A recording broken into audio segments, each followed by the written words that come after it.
Hi, welcome to another lesson in the Food Hygiene Level 3 training course. In this lesson, we will talk about the roles and responsibilities of supervisors and food handlers. Let's begin.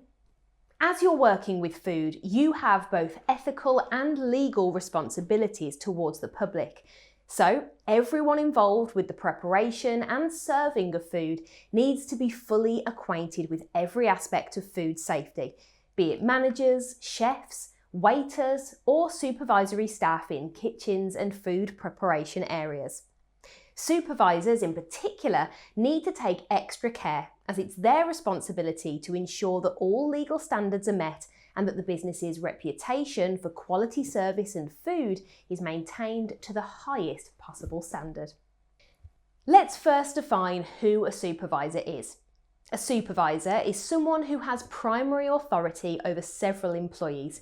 In catering or food services, the role of a supervisor is to assign tasks to the staff and make sure they work professionally and correctly whilst maintaining proper standards. Even though a supervisor won't directly perform any catering tasks themselves, they are legally responsible for the actions of the staff working under their supervision. So, if you're in a supervisory role, you need to have a crystal clear idea of the roles and responsibilities of your job and how to carry them out effectively.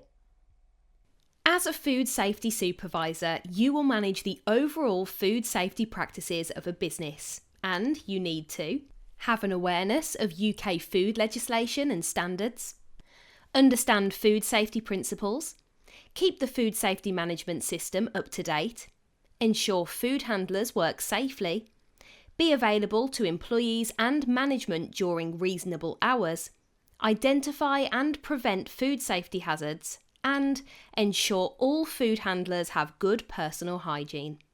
Supervisors also have a variety of other tasks, such as overseeing orders of equipment and supplies, staff welfare, preparing staff rotas and timetables and managing workloads, cashing up, overseeing the preparation and serving of an expected standard of food, overseeing cleaning and tidying of preparation and service areas, ensuring food regulations and health and safety laws are adhered to, stock taking. To put it simply, as a supervisor, you will be in charge of planning, supervising, scheduling, purchasing, inventory, and quality control. Even if you're not a supervisor right now, having this knowledge will keep you ahead of the competition and will allow you to get promoted to a supervisory role quicker. Generally speaking, every supervisor is different. They all have their own supervisory style. Some supervisors are democratic and like to involve their staff in decision making. Others are people-oriented and friendly. A few supervisors are very visible and communicative and often delegate tasks. And some supervisors are very responsive and deal with situations as they occur while considering the levels of staff skill and experience. If you are looking to develop your own supervisory style, then it can be helpful to keep the following leadership paradigms in mind. Democratic or participative. You involve the staff in decisions, but make the final decisions yourself. People or relationship oriented. You are friendly in your dealings with staff and avoid confrontation. Transformational leadership. You are very visible and communicative and often delegate tasks. Situational leadership. You are responsive to particular situations as they occur while considering the levels of staff skill and experience.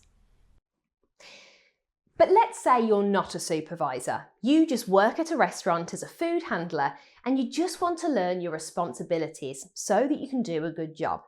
In that case, you need to be alert at all times as well.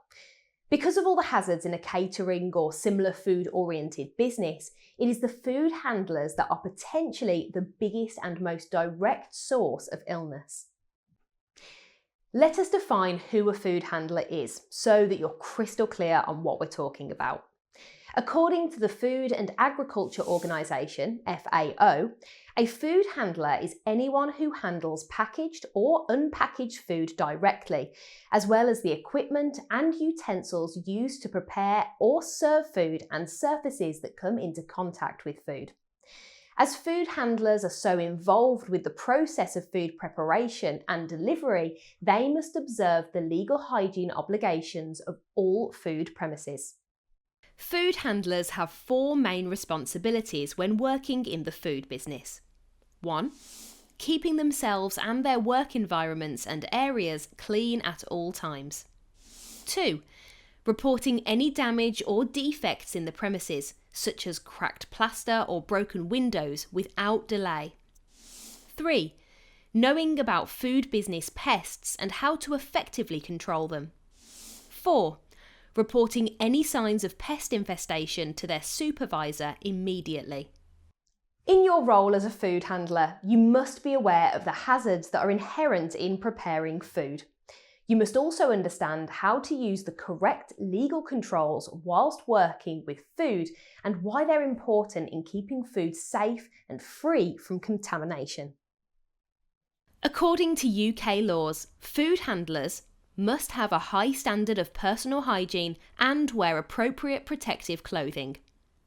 Must not handle food if they have a skin infection, sores, diarrhea, or a foodborne disease, and must report their situation to their supervisor or manager.